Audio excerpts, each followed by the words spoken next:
কেমন আছেন আপু? ভালো আছি, আপনি ভালো আছেন? জি আলহামদুলিল্লাহ। কেন আসছেন এই ভিডিওর সামনে? ভাই আমার বিয়ে হয়েছিল, স্বামী মারা গেছে, 1 বছরের একটা ছেলে আছে। স্বামী মারা গেছে যখন 4 মাস, আম্মু আছে, আব্বু বিয়ে করে চলে গেছে। ছেলেটারে নিয়ে অনেক কষ্টতে আছি। মানে আপনার হচ্ছে মনে অনেক কষ্ট, আপনি কষ্ট নিয়ে প্রতিবেদন আসছেন তাই তো? হ্যাঁ। আচ্ছা, এখন চাচ্ছেন মনের মতো একজন মানুষ, যদি মনের মতো মানুষ পান তাহলে বিয়ে করবেন। হ্যাঁ। আচ্ছা, কেমন বয়সী খুঁজছেন এখন আপনার জন্য? সে যেমনই 1-2 বেলা ডাল ভাত খাওয়াইতে পারলো, এবার আমি বাবুটার খেয়াল রাখতে পারলো হইব। মানে আপনার কথা হইলো মনের মতো একজন হইলেই হয়। হ্যাঁ। মনের মতো আর হলে আমার আপনি তাকে বাবুটারে নিয়ে তার বাসা মতন জানলে ডাল ভাত হইছে। অল্প একটু খেয়েও সুখে থাকতে পারবেন। হ্যাঁ। আচ্ছা, পড়ালেখা কতটুকু করেছিলেন? এই 5 পর্যন্ত পড়ছিলাম। 5 পর্যন্ত? হুম। ক্লাস 5-এ পড়াশোনা করছেন না? হ্যাঁ। আচ্ছা, কেউ যদি আপনাকে অপেক্ষা করতে বলে করবেন?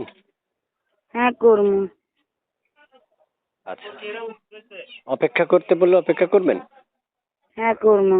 আচ্ছা, তো শুনতে চাচ্ছি আপনার মুখে যে আপনার এই নাম্বারটা কার? এই নাম্বারটা আমারই। এই নাম্বারে ফোন করলে পাওয়া যাবে?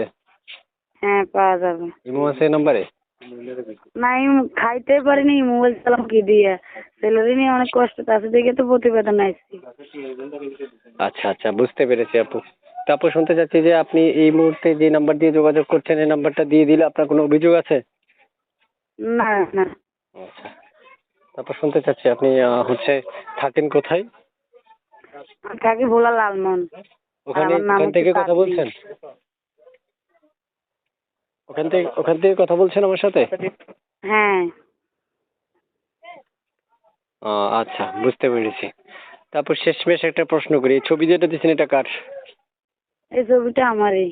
এই ছবিটা আপনার? হ্যাঁ। আচ্ছা, আমি ছবিটা দর্শকদেরকে দিয়ে দিচ্ছি, দর্শক যাতে আপনাকে কল করে। কথা বুঝতে পেরেছেন আমার? আচ্ছা। আর কোনো কথা আছে আপনার? জি না। থাকলে বলে শেষ করতে পারেন। না। আর কিচ্ছু নাই? না। আপনি যে মিলে কথা ছিঁড়ে বিড়ে বলতেছেন, মনে হয় যে আপনার আর কোনো কথাই নেই। না। সব না। কথা দর্শকদের সাথে বললেন, হ্যাঁ? ওকে, আল্লাহ হাফেজ। হ্যাঁ।